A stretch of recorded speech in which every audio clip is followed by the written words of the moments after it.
So in this example, you're asked to show that the thrust acting on the helicopter is given by F equals to rho A V squared.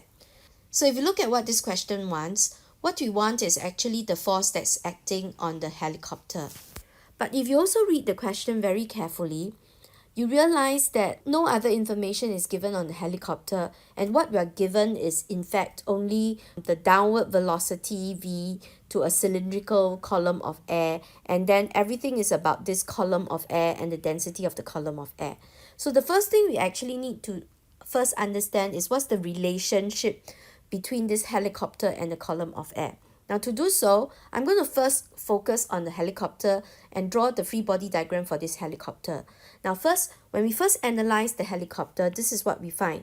We find that first, there is a downward force that's acting on the helicopter, which is the gravitational force, and this is the mass of the helicopter times g.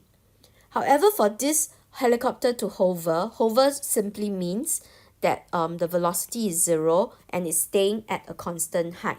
Then this means that there must be actually an upward force that's acting on the helicopter as well. So what causes this upward force? This upward force is actually the thrust, all right, and this upward force, since it's hovering, must be equal in magnitude to the weight that's acting on it. Now, what causes this upward force is actually what is happening is that as the helicopter rotor blades rotate, it pushes down on the air molecules. So this is on the air molecules.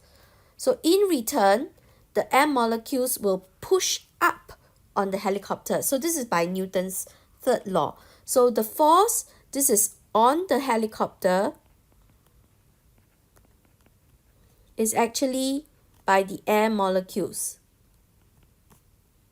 Okay, this is because in reaction, all right, it is at the reaction of the force on the air molecules, because when the rotor blade rotates, it pushes down on the air molecules, so it's on the air molecules by the helicopter. Now, since we don't have any information about this, so the question, what we are looking at is therefore first looking at what is the force on the air molecules by the helicopter. And then we're going to apply Newton's law and say that it's equal in magnitude, and then equate the two together. All right. So let's start. And now we change our system from looking at the helicopter to first look at the system of the air molecules that have been affected by the helicopter. So if you consider the air molecules all down here that's being pushed down, so let's consider at t equals to 0 originally. So what happens is you model this layer of air molecules that has been affected. So all of these air molecules, all right at the beginning, they start off initially with velocity 0. After being exerted the force by the helicopter, it will acquire a velocity of v. Okay, and then they will actually move down.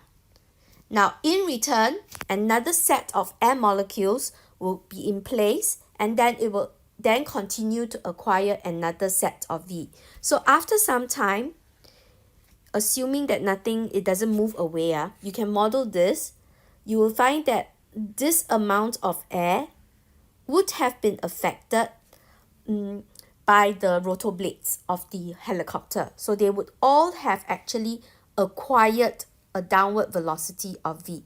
All right, so we're going to let that time be delta t, and then the height of the air column that was affected by the helicopter blades, we are going to call it L.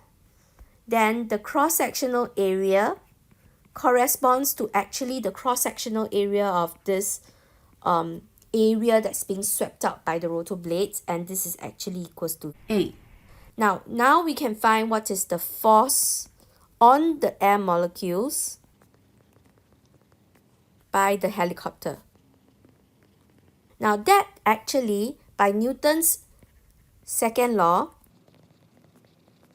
what does it say? It says when a force acts on M molecules, it's going to change the linear momentum of the M molecules. So that is equals to the rate of change of momentum on the M molecules. And we know momentum equals to mass times velocity.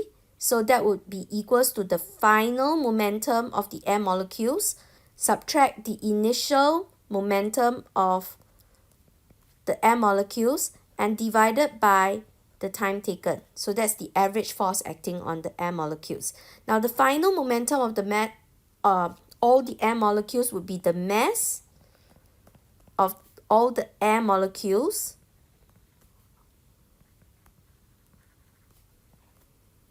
multiplied by the velocity of the M molecules. Each of them would have attained a velocity of v, and then all of them actually start off from 0, so this is actually 0 initial momentum, and then divide by the time taken. Now, how do we find the mass of the M molecules and how is it related, the quantities here? So what we notice is that we are given density of the air column, so that's the air molecules that's being affected, and then cross-sectional area. And to relate density and mass, then what we need to do is find the volume. Alright, so this is the whole volume. I'm going to call it V. Multiply by the density of the air molecules times V over delta T. Okay, now to get the volume is actually, if you look at the volume, is actually A times L, the cross-sectional area, times L. So that is AL times density times V over delta T. I'm going to take out some of these terms, so because they are already actually defined for me in the question. So they are A, density, rho, and V. So what we have left are quantity L and delta T. Now, what does L and delta T represent? L represents the distance that's moved by this layer of air molecule right at the beginning, okay, the first layer of air molecules over a period of delta T time. And how long did it take? It took delta T. So it has traveled a distance of L. And what velocity did these molecules have? It has V. So the relationship between all this is that L over delta T, the time taken, is actually also the speed of the M molecules. So that would actually simplify to this, which is what we want. But the question is not looking for the force on the M molecules, but rather the reaction pair. So we need to bring it back to the helicopter. So we switch the system back to the helicopter by applying Newton's third law. So using Newton's third law, we now see that the force on M molecules by the helicopter,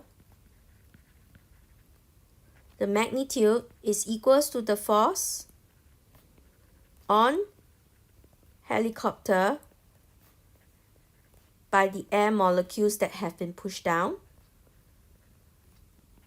So in return, it actually pushes it up. And this is what we call the thrust. And the question gives the symbol as F, is therefore equals to A rho V squared. Okay, and we can simply write shown.